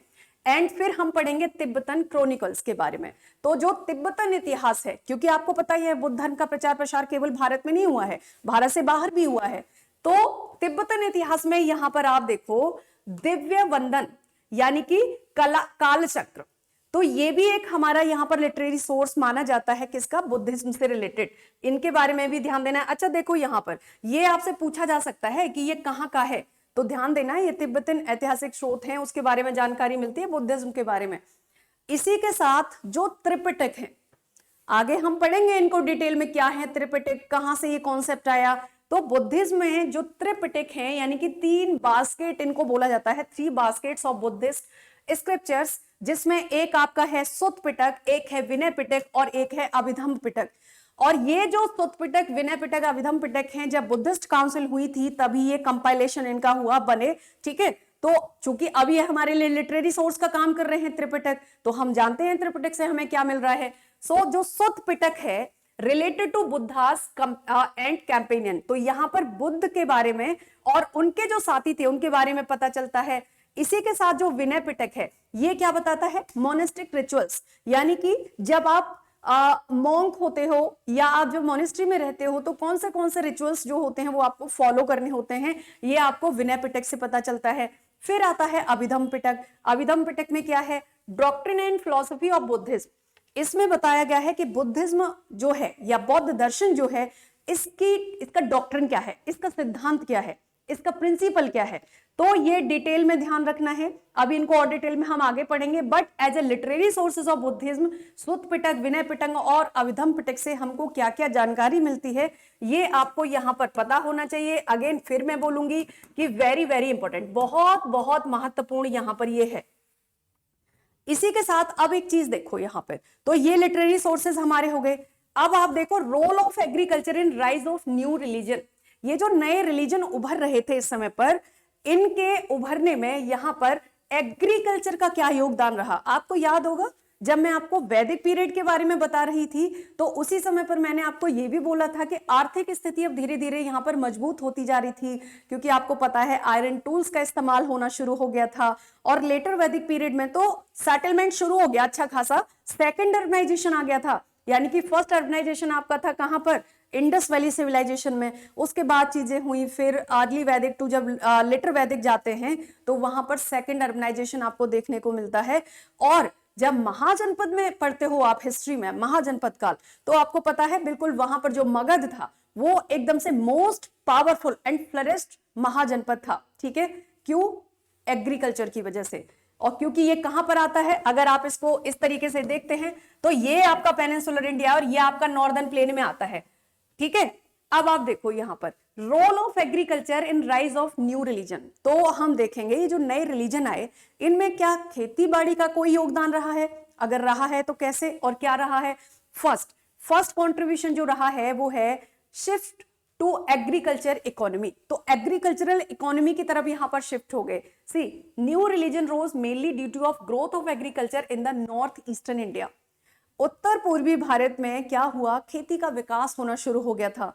और जब खेती अच्छी होगी तो लोगों का सरप्लस भी होगा, अधिशेष बचेगा, अधिशेष बचेगा, सरप्लस आएगा अच्छा तो उनकी सेविंग्स होंगी। और जब अच्छा खासा आपकी आर्थिक स्थिति हो जाती है फिर उसके बाद हम बाकी चीजों के बारे में भी सोचते हैं। फिर हमको लगता है कि हमारा सोशल स्टेटस भी अच्छा होना चाहिए, है ना, पैसा है तो सम्मान भी मिलना चाहिए। लेकिन यहाँ पर एक जो वर्ण व्यवस्था, जाति व्यवस्था चल रही थी उसको ध्यान में रखते हुए जब आप देखते हैं तो फिर कॉन्फ्लिक्ट आना शुरू हो गए। तो इसीलिए नॉर्थ ईस्ट इंडिया की तरफ, नॉर्थ ईस्टर्न इंडिया में क्या हो रहा था, जब खेती बाड़ी अच्छी हो रही थी तो इसकी वजह से यहाँ पर जो न्यू रिलीजन थे इनको उभरने में बहुत ज्यादा महत्व मिला। एंड कौन से क्षेत्र यहाँ पर हम बात कर रहे हैं, ईस्टर्न उत्तर प्रदेश की बात हो रही है, ईस्टर्न उत्तर प्रदेश। ठीक है, इसी के साथ नॉर्दर्न एंड सॉर्दर्न बिहार और उत्तरी और दक्षिणी बिहार की बात यहाँ पर हो रही है। एंड इसी के साथ आप देखते हो सेकंड जो कारण रहा वो क्या रहा, फेवरेबल नेचुरल कंडीशन, यानी कि जो कृषि थी इतनी अच्छी कैसे होने लगी, क्योंकि इस समय पर जो नेचुरल प्राकृतिक कंडीशन थी, प्राकृतिक स्थिति थी वो इनके फेवरेबल होने लगी, अनुकूल होने लगी। So these region received 100 centimetre rainfall and good for farming. आज भी बारिश ज्यादा होती है वहां पे, ठीक है, और फ्लड भी आते हैं क्योंकि नदियां, चाहे गंगा नदी हो तो वो वहीं से निकलती है, राइट। पूरा उत्तराखंड से लेकर के जब उत्तर प्रदेश से बिहार होते हुए फिर वेस्ट बंगाल में जाती है तो उसमें और भी उसकी ट्रिब्यूटरीज मिलती हैं। तो पानी की कोई कमी नहीं है इस क्षेत्र में, आज भी कोई कमी नहीं है, राइट। तो यहाँ पर 100 सेंटीमीटर बारिश हो जाती है। एंड बट अर्लियर, शुरू में क्या हो रहा था, area was covered with dense forest. अच्छा, अब ये भी सवाल आ सकता है कि पहले क्यों नहीं था फिर ऐसा, क्योंकि शुरू में घने जंगल थे। लेटर वैदिक आते आते आयरन टेक्नोलॉजी बहुत अपने पीक पर पहुंच गई तो जंगलों को काटा गया, साफ किया गया, पता चला यहाँ पे तो खेती बहुत अच्छी हो सकती है, मिट्टी बहुत अच्छी है, नॉर्दर्न प्लेन में पड़ रहा है, and farming was not possible easily. तो जब बहुत घने जंगल होते हैं तो फार्मिंग, कृषि इतनी आसानी से नहीं हो सकती है। बट लेटर ऑन क्या हुआ, इन चीजों को साफ किया गया, क्यों, लौह प्रौद्योगिकी की वजह से, आयरन टेक्नोलॉजी की वजह से जंगलों को साफ किया गया और धीरे धीरे इकोनॉमी जो थी वो एग्रीकल्चर के ऊपर शिफ्ट हुई। तो उसकी वजह से सरप्लस आना शुरू हुए तो इकोनॉमिक कंडीशन इंप्रूव होना शुरू हो गए। ये चीजें यहां पर हुई। तो इसने, एग्रीकल्चर ने कई सारी वजह से ऐसा हुआ, जो न्यू रिलीजन आए उनको यहां पर उभरने में मदद करी। दूसरा, अब जैसे यहां पर यूज ऑफ आयरन टूल्स, अभी जस्ट मैंने आपको बताया, तो अराउंड 600 सेंचुरी बीसी यहां पर आप देखो आयरन टूल्स स्पेशली एक्सेस यानी कि कुल्हाड़ी एंड स्टार्टेड बीइंग यूज्ड, पेड़ों को कट करने के लिए। इस चीज ने मदद करी किसमें, जंगलों को काटने में, एक्सपांडिंग लैंड फॉर फार्मिंग और कृषि के लिए अपने खेतों को खाली करने में। ठीक है, तो यहां पर ध्यान रखना है, अगर कभी आपसे सवाल पूछ लिया जाए कि क्या बुद्धिज्म और जैनिज्म, या मान लो आज हम बुद्धिज्म की बात कर रहे हैं तो हम बुद्धिज्म पे फोकस करेंगे, जब हम जैनिज्म पढ़ेंगे तो मैं आपको वहां पे बताऊंगी, ओके। क्या जैनिज्म को आने में या जैनिज्म को राइज होने में एग्रीकल्चर का रोल रहा है, या उसमें से कॉम्प्लेक्स, क्योंकि सेट का पेपर है तो फैक्चुअल क्वेश्चंस तो आएंगे नहीं, स्टेटमेंट वाले क्वेश्चंस आते हैं, लिस्ट वाले क्वेश्चंस आते हैं कि लिस्ट 1 को लिस्ट 2 के साथ आपको मैच करना है, इस तरीके के सवाल वहां पे बनते हैं। तो आप देखो कितना ज्यादा रोल यहाँ पर एग्रीकल्चर का रहा है। इसी के साथ ग्रोथ ऑफ सेटलमेंट्स, यानी कि सेटलमेंट्स अच्छे से होना शुरू हो गए due to agriculture, large villages बने, टाउन डेवलप्ड होना शुरू हो गए and people started living in the permanent settlements. और धीरे धीरे अब लोगों ने यहाँ पर स्थायी रूप से रहना शुरू कर दिया था। तो ये चीजें यहाँ पर हो गई, ठीक है। अब इसके बाद देखें क्या और इंपॉर्टेंट रोल रहा है, इंपॉर्टेंस ऑफ बुलेट कार्ट्स। जो बुलेट कार्ट्स होते हैं, बैलगाड़ी, तो agriculture depends on iron plough, right, यानी कि जो लोहे के हल थे, पहले जो खेत की जुताई होती थी वो लोहे के हलों से होती थी, विच रिक्वायर्ड बुलेट्स, ऑक्सेन, ठीक है। So animal husbandry became important. जब हल लगेंगे तो क्या होता है, बैल्स, उसके लिए नीड चाहिए होती है, ठीक है। तो इसकी वजह से पशुपालन भी शुरू हो गए थे। अब पशुपालन जब शुरू होंगे तो धीरे धीरे वहीं से आपका क्या हुआ, उसमें भी सरप्लस आना शुरू हो गया, क्योंकि पशुपालन अब केवल खेती के लिए नहीं हो रहा था, अब यहाँ पर जो आपके मिल्क प्रोडक्ट्स होते हैं उनके लिए भी यूज होना शुरू हो गया। तो और भी इनको इनकम के रिसोर्सेज मिल गए।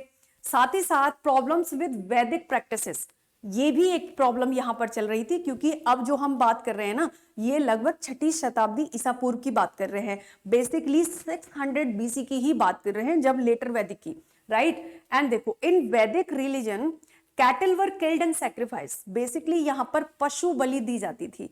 तो ये एक प्रॉब्लमेटिक हो गया, इसलिए न्यू रिलीजन आने शुरू हो गए। वहां पर अहिंसा की बात हो रही थी, साथ ही साथ वहां पर जानवरों का यूज किया जा रहा था, उनको मारा नहीं जा रहा था। एंड दिस क्रिएटेड प्रॉब्लम्स, तो इन चीजों की वजह से प्रॉब्लम क्रिएट हुई। रिड्यूस नंबर ऑफ एनिमल्स, जब पशु बलि दी जाएगी तो एनिमल्स का जो नंबर है वो कम होना शुरू हो गया। एंड हार्म्ड एग्रीकल्चरल ग्रोथ, और जब एनिमल कम होना शुरू हुए तो क्या हुआ, एग्रीकल्चरल जो ग्रोथ थी वो हार्म होना शुरू हो गई, यहां पर उसमें प्रॉब्लम आना शुरू हो गया।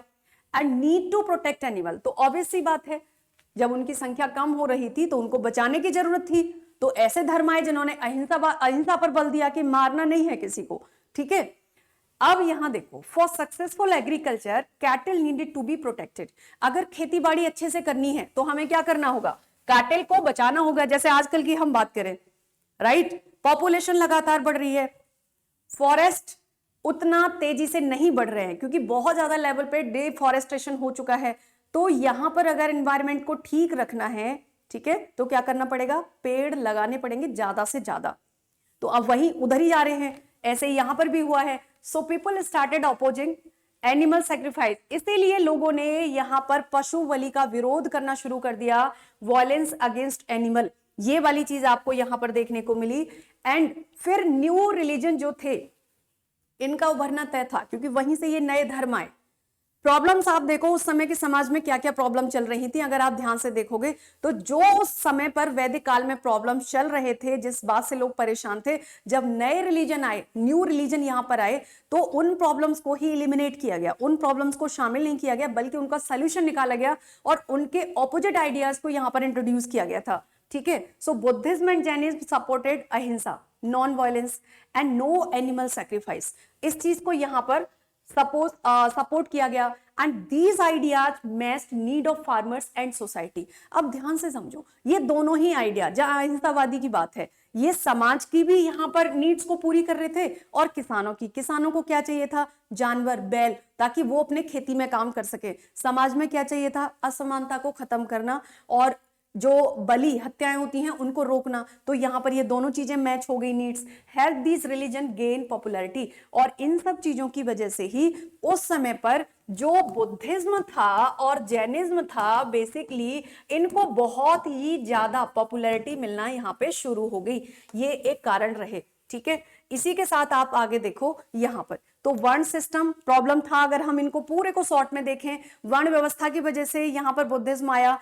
And agriculture and cattle wealth की वजह से यहां पर चीजें हुई, क्योंकि एग्रीकल्चर अगर अच्छा करोगे तो जानवरों की जरूरत है। वैदिक काल में पशु बलि दी जा रही थी, जानवर कम हो रहे थे, तो उसकी वजह से क्या हो रहा था, न्यू आइडियाज इंट्रोड्यूस किए गए, जहां पर अहिंसा को फोर्स किया गया, ठीक है, कि अहिंसा पर ध्यान दिया गया।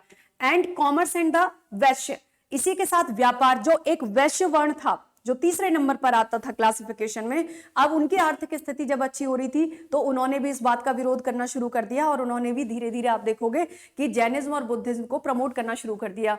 And Magadha not in the Aryavarta, साथ ही साथ जो मगध था ना, ये आर्यावर्त में नहीं था। आर्यावर्त में नहीं होने से आशय क्या है, जो वैदिक काल का इंफ्लुएंस था वो ज्यादातर वैदिक परंपरा का इन्फ्लुएंस कहां पर था? आर्यावर्त में था, मगध में नहीं था। मगध इस चीज से बाहर था, इसलिए वहां पर बुद्धिज्म जैनिज्म आ पाया। एंड इसी के साथ धर्म सूत्र लीडिंग द मनी और लैंडिंग द मनी, जो धर्म सूत्र था उसमें क्या बोल रहे थे? यहां पर बोला जा रहा था कि ब्याज पर जो पैसे का लेन देन है इसके लिए यहां पर मनाही की जाती थी। एंड सोशल इनइक्वालिटीज, और साथ ही साथ जो सामाजिक असमानताएं थी वो बहुत ज्यादा हो गई थी। जाति व्यवस्था, वर्ण व्यवस्था जन्म के आधार पर हो गई थी। इन सब चीजों की वजह से यहां पर जो न्यू रिलीजन थे वो निकल करके आए। ठीक है, ये आपका यहां पर था। इसी के साथ अगर आप देखो कि ये जो न्यू रिलीजन यहां पर निकल करके आए, इनका बैकग्राउंड इकोनॉमिक और सोशल चेंजेस कैसे हुआ, ये बैकग्राउंड आप इसको कैसे देखेंगे कि सामाजिक और आर्थिक बदलाव कैसे आया। ठीक है, तो उसको हम यहां पर देखते हैं। सबसे पहले राइज ऑफ अर्बनाइजेशन, और ये जो अर्बनाइजेशन है ना, ये आपका सेकंड अर्बनाइजेशन है, ये भी ध्यान रखना है, क्योंकि जो फर्स्ट अर्बनाइजेशन यहां पर आपका था वो यहां नहीं था। First urbanisation, right, first urbanisation जो हुआ था ना वो आपका हुआ था आईवीसी में, इंडस वैली सिविलाइजेशन में। ये जो यहां पर हुआ है इस समय पर, ये दूसरा शहरीकरण है। तो many cities developed in north and eastern India like Kaushambi, Kushinagar, Varanasi, Vaishali, Pataliputra, Rajgir and Champa. जब महाजनपद पढ़ते हैं तो उसमें ये सारी चीजों को आप पढ़ते हो महाजनपद काल में। ठीक है, तो ये आपके महाजनपद थे उस समय पर। And these cities became centre of trade, crafts and market. And वैश्य यानी कि जो ट्रेडर्स थे और उस समय के सामाजिक वर्गीकरण के हिसाब से जो तृतीय स्थान पर आते थे, थर्ड प्लेस पर आते थे, बिकेम इकोनॉमिकली पावरफुल, आर्थिक रूप से बहुत ज्यादा मजबूत हो गए। अब आप सोचिए कि जब कोई आर्थिक रूप से मजबूत होगा तो वो किसी की भेदभाव को, डिस्क्रिमिनेशन को क्यों फेस करेगा? ठीक है, तो वो सोल्यूशन ढूंढने की कोशिश करेगा। तो वही सारी चीजें यहां पर हो रही थी, तो इन चीजों को भी देखना है।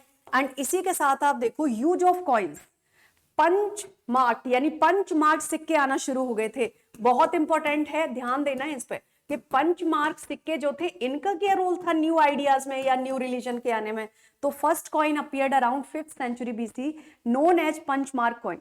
पहला सिक्का या पहली बार जो सिक्का आया अस्तित्व में वो 5वीं शताब्दी ईसा पूर्व आया था, जिसको पंच मार्क कहा जाता था। And used mainly in eastern and UP Bihar, और मुख्य रूप से ये पूर्वी उत्तर प्रदेश और बिहार में ही यूज किया जाता था।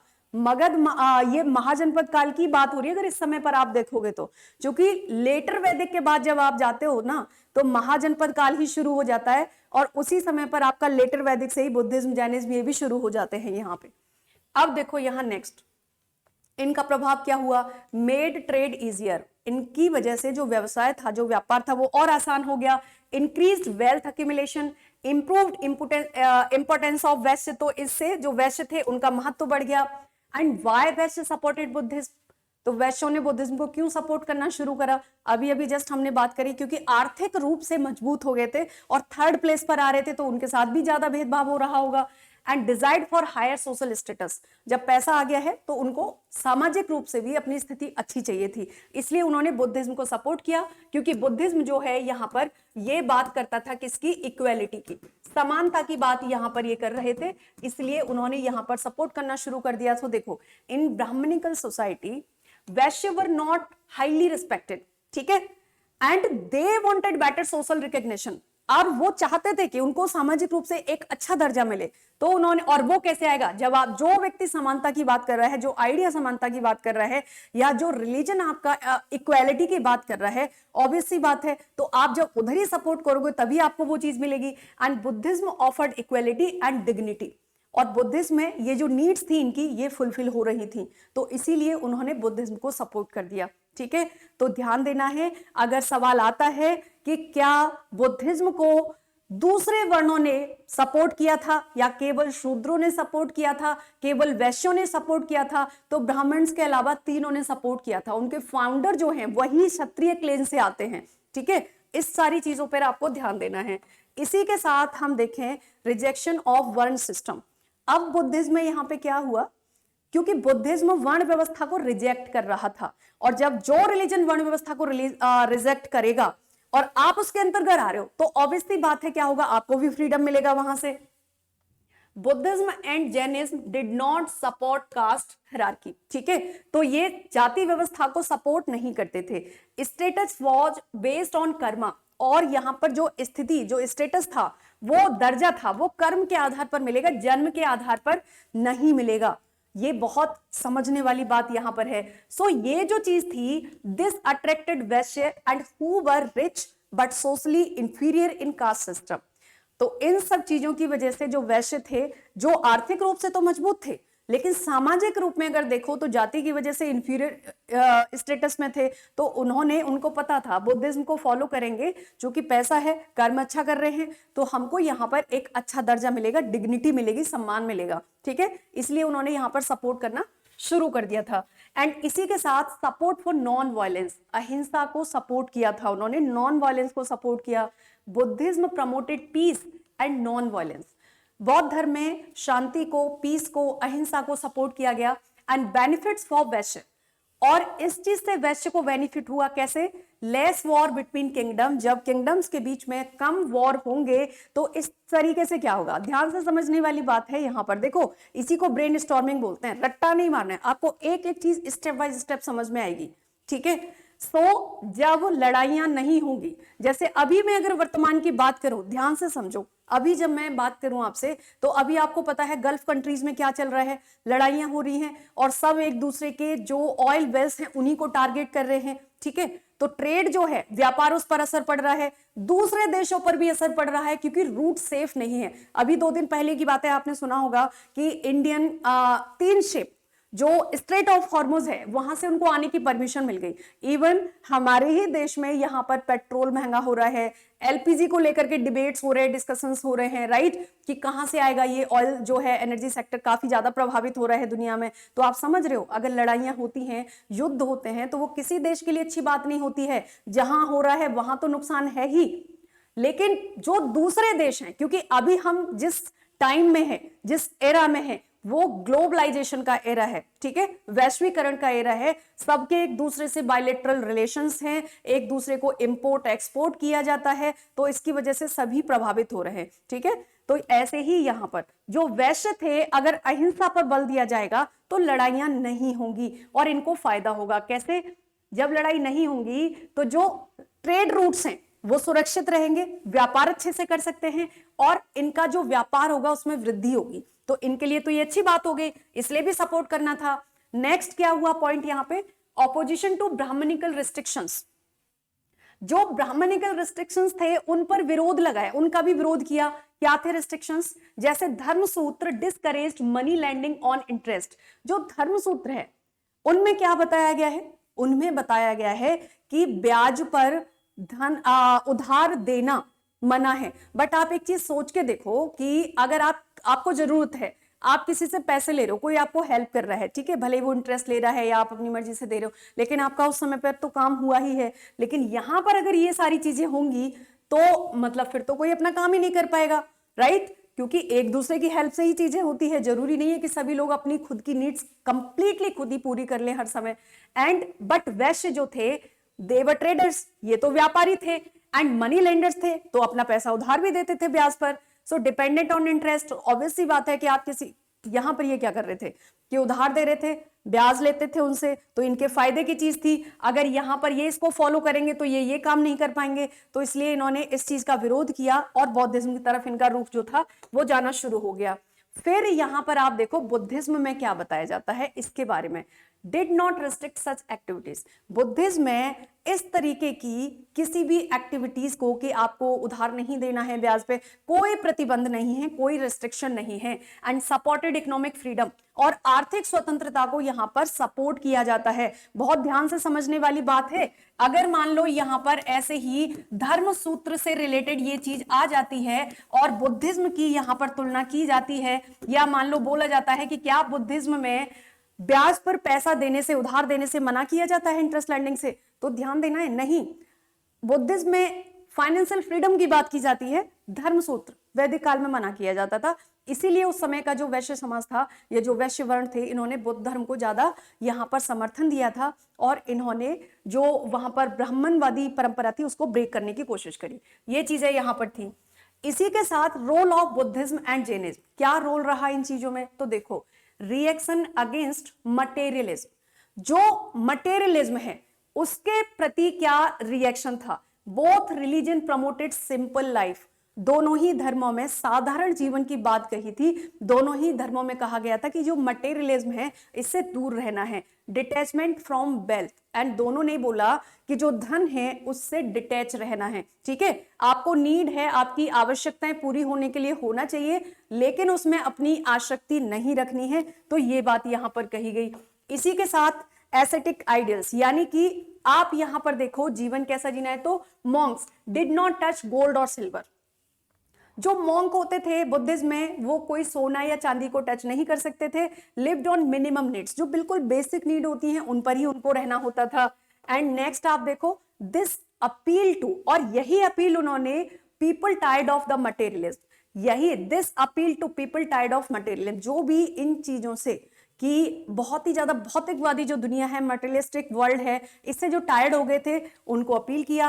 And merchant seeking the moral guidance, जो व्यापारी थे उन्होंने भी यहाँ पर जो मोरल गाइडेंस थे, जो नैतिक निर्देश खोजने की कोशिश करी और उनको अप्लाई करने की यहाँ पर कोशिश करी थी।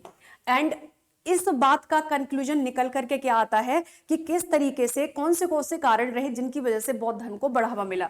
तो अर्बनाइजेशन, लेकिन अर्बनाइजेशन में याद रखना है सेकंड अर्बनाइजेशन था, क्योंकि फर्स्ट अर्बनाइजेशन जो आया, मैं बार बार बता रही हूं, फर्स्ट अर्बनाइजेशन जो आया था वो आपका आया था कहां पर? Indus valley civilisation. ठीक है, इंडस वैली सिविलाइजेशन में आया था, वो यहां नहीं था, क्योंकि जब आप इंडस वैली सिविलाइजेशन भी पढ़ते हो तभी भी आप वहां पर यही चीज पढ़ते हो। And coin economy, growth of trades, and इसी के साथ आप देखो वैश्य वांटेड सोशल रिस्पेक्ट, और जो वैश्य थे वो यहां पर सोशल रिस्पेक्ट चाहते थे, ये भी एक चीज है। एंड इसी के साथ नेक्स्ट हम देखेंगे आगे। अब देखो बुद्धिज्म, तो बुद्धिज्म और क्या कर रहा था, यहाँ पर क्या रोल हुआ? तो समाज में जो बुराइयां थी, जैसे कास्टिज्म की बात है, तो बुद्धिज्म ने कास्टिज्म को क्या करा? रिजेक्ट कर दिया। सपोर्टेड नॉन वायलेंस, जो वहां पर वायलेंस हो रहा था, अहिंसावादी गतिविधियों को बौद्ध धर्म में बढ़ावा दिया गया, और हिंसावादी गतिविधियों पर रोक लगाएगी, क्योंकि हिंसा एग्रीकल्चर को भी प्रभावित कर रही थी और फिर समाज को प्रभावित कर रही थी। एंड अलाउड इकोनॉमिक एक्टिविटीज, और यहाँ पर इकोनॉमिक आर्थिक गतिविधियों पर अलाउ किया गया। And Brahmans restricted money lending, और जो धर्म सूत्र के अनुसार ब्राह्मण्स थे वो क्या करते थे कि ब्याज पर आप उधार नहीं ले सकते हो, ना दे नहीं सकते हो, किसी को इंटरेस्ट नहीं ले सकते हो, तो यहाँ पर उन चीजों की कोई मनाही नहीं थी। तो जो व्यापारी वर्ग था उसने यहाँ पर पूरे समर्थन के साथ बौद्ध धर्म को आगे बढ़ाया। एंड न्यू वेल्थ, इनइक्वालिटी, अब देखो इसको कंक्लूजन अगर आप देखो तो नई wealth, inequality, attraction toward simple religion, ये सारी चीजें जो थी इनकी वजह से जो बौद्ध धर्म था वो यहां पर आए कि भाई इनइक्वालिटी को जो है वो बीट करना है और इक्वालिटी की तरफ जाना है। ये बात उन्होंने बोली कि इक्वालिटी जरूरी है। And reason for spread Buddhism, जो बुद्धिज्म को इतना बढ़ावा मिला, स्प्रेड हुआ, फैला, उसकी क्या वजह थी? तो सिंपल एंड रैशनल फिलॉसफी, साधारण सा दर्शन था, साथ ही साथ तर्कवादी दर्शन था, रैशनल दर्शन था कि बलि नहीं देनी है। तो क्यों नहीं देनी है, इसका जवाब था उनके पास कि आप बलि दोगे, जानवरों की संख्या कम हो रही है, जिससे जो खेती बाड़ी है, कृषि है, वो प्रभावित हो रही है, क्योंकि बैल, हल चलाने के लिए खेत में बैल चाहिए, और बैल नहीं होंगे तो खेती बाड़ी नहीं हो पाएगी, जब खेती नहीं हो पाएगी तो किसानों की स्थिति खराब होगी, फिर समाज में यहाँ पर आर्थिक समस्या आना शुरू हो जाएंगी। प्रॉपर तर्क थे। तो नो एम्फेसिस ऑन गॉड और कॉम्प्लेक्स मेटाफिजिक्स, कोई कॉम्प्लेक्स मेटाफिजिक्स पर यहां पर ध्यान नहीं दिया गया है, तो बिल्कुल सिंपल दर्शन इन्होंने दिया है। फोकस फॉर नोबल ट्रुथ, और अभी जब आगे हम पढ़ेंगे गौतम बुद्ध जी के बारे में कि कौन से नोबल ट्रुथ थे, वो मैं आपको पढ़ाऊंगी डिटेल में। तो सीधी सी बात है, जब आप बुद्धिज्म पढ़ते हो, बौद्ध दर्शन पढ़ते हो, तो 4 आर्य सत्यों की बात होती है। कौन से 4 आर्य सत्य हैं? कि ये जो पूरा वर्ल्ड है फुल ऑफ सॉरो है, दुखों से भरा हुआ है। दूसरा क्या है? दुख का कारण भी है, कॉज ऑफ सॉरो क्या है? डिजायर, इच्छा है। और थर्ड नोबल ट्रुथ क्या बताया उन्होंने कि अच्छी बात यह है कि आप इनसे बाहर आ सकते हो। और 4 क्या बताया? 8 फोल्डेड पाथ, यानी अष्टांगिक मार्ग उन्होंने बताया कि ये रास्ते हैं 8, इन पर आप चलोगे, आप अपने डिजायर्स को कॉन्कर कर सकते हो, जीत सकते हो। तो इस तरीके से यहां पर ये चीजें बताई, 8 fold path and easy for common people to understand the follow. तो ये इतनी सिंपल सी बात थी कि हर व्यक्ति को समझ में आ रही थी, आम इंसान को भी समझ में आ रही थी, यहां पर कोई कर्मकांड की बात नहीं हो रही थी। ठीक है, इसी के साथ ऑपोजिशन टू वर्ण सिस्टम, तो जो वर्ण व्यवस्था थी बेस्ड ऑन बर्थ, उसको भी क्या हुआ यहां पर इन्होंने अपोज किया. So criticized caste hierarchy and the birth based inequality, attracted Vaishya Shudra and lower section, इनको अट्रैक्ट किया. प्रमोटेड सोशल इनइक्वालिटी, यहां पर सोशल इक्वालिटी को प्रमोट किया था, जो इनइक्वालिटी थी उसको बीट किया यानी इसको रिजेक्ट किया था. इसी के साथ लिबरल डेमोक्रेटिक नेचर था. कैसे लिबरल डेमोक्रेटिक नेचर था बुद्धिज्म में? Open to all regardless caste and status, किसी की कोई जाति हो, कोई भी स्टेटस हो, कोई भी व्यक्ति बौद्ध धर्म में आ सकता है, बौद्ध धर्म को अपना सकता है. बिल्कुल. फंक्शनिंग ऑफ संघ एंड वाज डेमोक्रेटिक, साथ ही साथ जो संघ होते थे वो बहुत ही ज्यादा डेमोक्रेटिक लोकतांत्रिक तरीके से यहाँ पर कार्य करते थे. कोई वहां पर ऐसा नहीं था कि कोई एक ही है उसी का डोमिनेंस है. Encouraged participation of common people, और इन सब चीजों की वजह से जो आम इंसान था उसको पार्टिसिपेट करने में, सहभागी बनने में यहाँ पे बहुत ज्यादा बढ़ावा दिया इन चीजों ने. एंड इंक्लूजन ऑफ वुमेन, साथ ही साथ महिलाओं को भी शामिल किया गया था. वही मैंने आपको बार बार बताया है कि लेटर वैदिक काल में तो महिलाओं से पढ़ने लिखने के राइट्स भी छीन लिए गए थे, और कुछ कुछ एग्जाम्पल रेयर मिलते हैं तो आप उसके बारे में नहीं, लेकिन मोस्टली महिलाओं को वहां जो सभा आपकी थी, सभा और समिति, उनको खत्म कर दिया गया, महिलाओं को पीछे कर दिया गया था यहाँ पर. बट बौद्ध धर्म में क्या कर रहा था? महिलाओं को शामिल किया गया. तो वुमेन एडमायर्ड इनटू बुद्धिस्ट संघ लाइक, और यहाँ पर आपको मिलते भी हैं जैसे भिक्षुणी संघ, and gained strong support from women. तो महिलाओं की वजह से महिलाओं ने भी समर्थन दिया कि उनको भी समर्थन दिया जा रहा है. यूज ऑफ सिंपल लैंग्वेज, अब वैदिक काल में संस्कृत चल रही थी, संस्कृत सबको नहीं आती थी, कॉम्प्लेक्स भाषा है, लेकिन यहां पर पाली, बौद्ध धर्म जब आया तो इन्होंने पाली भाषा में उपदेश देना शुरू किया, जो कि एक आम इंसान को भी समझ में आता था. ठीक है, तो ये पाली लैंग्वेज की बात यहां पर हो रही है, ये भी आप ध्यान देना इसमें. तो ये क्वेश्चंस कई बार पूछ लिए जाते हैं. टीचिंग डिलीवर्ड इन पाली स्पोकन लैंग्वेज, जो कि आम बोलचाल की भाषा थी. Unlike Sanskrit easily understand by masses, तो संस्कृत जो थी वो बहुत आसानी से समझने वाली भाषा नहीं थी.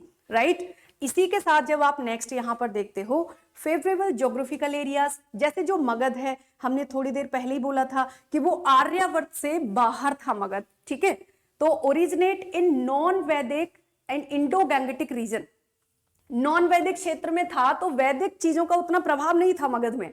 सो Magadh politically powerful outside strict Brahmanical influence and help rapid spread, तो इस वजह से बहुत रैपिडली बुद्धिज्म को स्प्रेड होने में यहां से मदद मिली. इसी के साथ आप देखो मैग्नेटिक पर्सनैलिटी ऑफ बुद्धास, जब गौतम बुद्ध आए थे तो उनकी जो पर्सनैलिटी थी, जो व्यक्तित्व था, बहुत ही ज्यादा मैग्नेटिक था. राइट. सो काम थे, कंपोज थे, कंपैसिनेट थे, एथिकल लाइफ उन्होंने जी थी, and simple preaching style attract followers, और बहुत ही बिल्कुल जो आम जनता की समस्या थी उन पर बात करते थे, साथ ही साथ स्पिरिचुअल ग्रोथ की बात करते थे. तो इसीलिए आम जनता से यहाँ पर उनको बहुत ही ज्यादा जो था वो समर्थन मिला. अब रॉयल पैट्रोनेज भी मिला बौद्ध धर्म को. कैसे? सपोर्टेड बाय, जैसे बिंबिसार, बिंबिसार था, अजात शत्रु था, हर्यक वंश के शासक हैं ये, प्रसेनजित हो गया, अशोक हो गया जो कि मौर्य वंश का शासक है, कनिष्क जो कुषाण डायनेस्टी का शासक था अंतिम, इन्होंने बौद्ध धर्म को बहुत संरक्षण दिया. Ashok mission spread Buddhism and Sri Lanka beyond, Ashok ने तो आपको पता है कलिंग के बाद बौद्ध धर्म अपना लिया था और बेरी घोष को छोड़ करके धम्म घोष अपनाया, यानी धर्म की विजय करनी है, धर्म के साथ जीना है, और इसीलिए उन्होंने बौद्ध धर्म का बहुत प्रचार प्रसार किया था. ठीक है, तो इस तरीके से ये सारी चीजें अशोक ने यहाँ पर करी, और इन्होंने महायान शाखा को अपनाया था. ये भी ध्यान देना है इस चीज पर, वो हम आगे बताएंगे आपको कि महायान हीनयान क्या होता है, कौन सी ब्रांचेज हैं. देन इन एक्सपेंसिव रिलीजन, कोई खर्चा वर्चा नहीं होता था, कोई कर्मकांड नहीं था यहाँ पे, तो नो कॉस्टली रिचुअल, सेक्रीफाइसेस और the priestly dominance, affordable for traders and the common people, कोई भी अफोर्ड कर सकता था. ऐसा नहीं किसी को बुलाना है, कोई रिचुअल करना है फिर दक्षिणा, नहीं, ऐसा कुछ नहीं था यहाँ पे. एंड अगर हम इसको देखते हैं पूरा कंक्लूजन, तो Buddhism spread due to its simplicity, equality, use of local language and strong leadership and royal support. ठीक है, अशोक ने तो बहुत ज्यादा काम किया था बौद्ध धर्म के बारे में, तो हम आगे आगे जब पढ़ेंगे, ब्रांचेस जब हम पढ़ेंगे, तो मैं आपको वहां पे बताऊंगी इनके बारे में. ठीक है, इसी के साथ आप देखो ग्रेट वर्ल्ड टीचर्स हुए 6th सेंचुरी बीसी में ऑल ओवर द वर्ल्ड. कौन से हुए? बहुत महान शिक्षक हुए हैं इस समय पर 6th सेंचुरी बीसी में. जैसे बेसिक फिलॉसफी जिन्होंने दी है, क्वेश्चन सोशियो रिलीजियस नॉर्म्स, उस समय के जो सामाजिक धार्मिक नॉर्म्स थे उन पर सवाल जवाब किए, focus on ethical moral values, शायद true happiness does not lie in material prosperity, और उन्होंने कहा जो आपकी ट्रू हैप्पीनेस होती है, खुशी होती है, वो इस भौतिकवादी दुनिया में नहीं है। And condemn the performance of rituals, साथ ही जो कर्म कांड है उसको कंडेम किया, उसको अपोज किया था। Promoted non violence, clarity and charity, इसी के साथ गुड सोशल कंडक्ट की बात उन्होंने कही थी।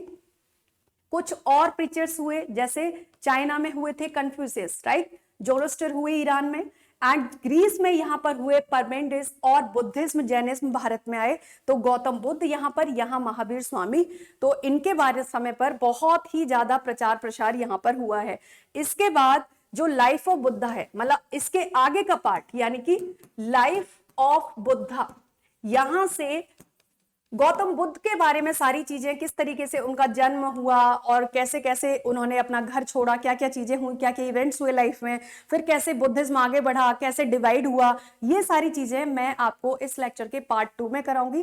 ठीक है, सो अभी हम यहीं पर इस लेक्चर को अपने को वाइंड अप करेंगे। एंड कोई भी कंफ्यूजन आपको इस पूरी क्लास के दौरान रहा होगा तो मुझे कॉमेंट सेक्शन में बताइएगा। कुछ और जानकारी चाहिए एजुकेशन से रिलेटेड, सेट से रिलेटेड, PYQs, कुछ भी, तो आप मुझे कमेंट सेक्शन में बताइएगा। Thank you so much everyone, thank you, take care.